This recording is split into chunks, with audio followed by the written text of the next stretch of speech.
Hola, ¿qué tal? En este microsaber vamos a seguir trabajando el concepto de distribución de probabilidad y en la lección 2 concretamente nos meteremos con las distribuciones de probabilidad discreta. Para desarrollar este concepto empecemos con un ejemplo. Supongamos que se tiene el registro diario del número de clientes atendidos por Juan en su taller durante los últimos 360 días. Entonces, yo voy a ir en esta tabla resumiendo lo que tiene Juan en el registro de diario de clientes atendidos. Resulta que cero cliente no atendió ninguno durante 18 días.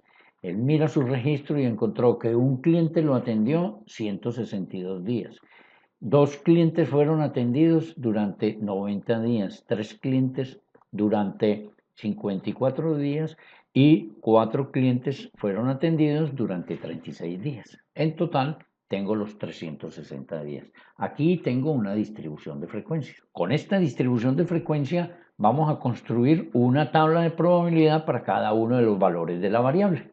Entonces, tengo la variable aleatoria x que toma los valores 0, 1, 2, 3, 4. Quiero averiguar la probabilidad de que al tomar un valor de la variable salga el 0. Entonces, casos favorables sobre el total de casos posibles me da 0,05. Y así puedo ir haciendo con todos los valores de la variable, casos favorables sobre el total de casos posibles, y al terminar he construido una distribución de probabilidad. Tengo la sumatoria de las diferentes probabilidades, me tiene que dar 1. Entonces, tengo a mano izquierda la distribución de frecuencias, que simplemente muestra los posibles resultados de un experimento, y la frecuencia con que cada uno se presenta. Si nosotros repitiésemos o hiciésemos este ejercicio muchas veces, me daría más o menos una tabla parecida a la que tengo ahí. Entonces, la distribución, eso generará una distribución de probabilidad. La distribución de probabilidad muestra los posibles resultados de un experimento y la probabilidad de que cada uno se presente. La diferencia que hay entre las dos, ¿cuál es? La una trabaja con frecuencias, la otra trabaja con probabilidades. Las distribuciones de frecuencia son casos que ya sucedieron. En cambio, las distribuciones de probabilidad con base en lo que pasó antes me está diciendo cuál es la probabilidad de que más adelante se dé o de que en el futuro se dé cada uno de los valores de la variable aleatoria. Esta es la gráfica que representa la distribución de probabilidad de una variable discreta, en este caso el número de clientes atendidos por Juan en su taller. Entonces, una distribución de probabilidades en lista es un listado de todos los resultados de un experimento y la probabilidad asociada a cada uno de ellos. ¿Qué características tiene una distribución de probabilidad? Entonces, lo primero, todos los valores de la probabilidad están entre 0 y 1.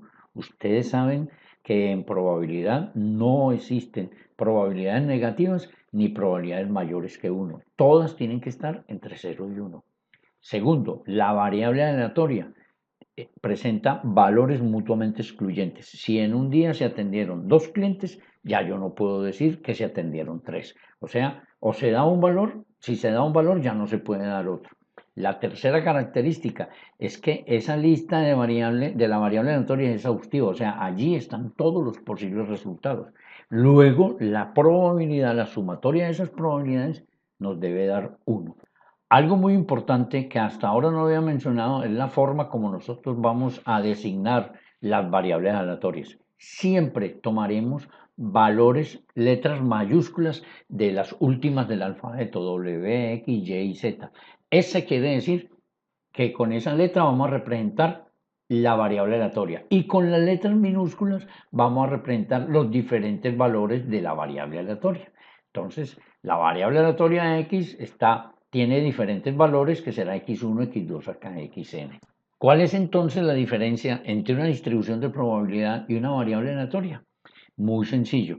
Mientras que la variable aleatoria representa el resultado particular de un experimento, una distribución de probabilidad representa todos los posibles resultados de la variable aleatoria, así como las correspondientes probabilidades de esos resultados. Ejemplos de distribuciones de probabilidad discreta, todos aquellos que estén asociados a procesos de conteo. El número de caras, contar el número de estudiantes, contar el número de empleados, contar el número de comerciales. Ahora, si queremos hablar de distribuciones de probabilidad continua, Entonces tendremos todos aquellos que se asocian con procesos de medición. Medir la duración de cada canción, medir el peso de las personas, medir la temperatura ambiente, medir la suma de dinero. Estos son ejemplos muy cotidianos de cada una de estas variables. Así como las distribuciones de frecuencias, le hallamos media, varianza, desviación típica, pues en las distribuciones de probabilidad también vamos a hallarles media, varianza y desviación típica. De aquí en adelante, cuando estemos hablando de distribuciones de probabilidad, como vamos a hablar de posibles resultados del experimento, entonces tendremos todos los elementos de la población en ese caso. Luego, la media la vamos a llamar, la vamos a designar con la letra mu y la desviación estándar con sigma. Ahora, la media de una distribución de probabilidad también recibe el nombre de valor esperado. Se trata del promedio ponderado en el que los posibles valores de una variable aleatoria se pondera con su correspondiente probabilidad de ocurrir. ¿Cómo así? Quiere decir que el valor esperado, que es igual a la media, será simplemente la sumatoria de los posibles valores de la variable aleatoria multiplicados por la probabilidad de que ese valor suceda. Para el caso de la varianza y la desviación estándar, la misma cosa.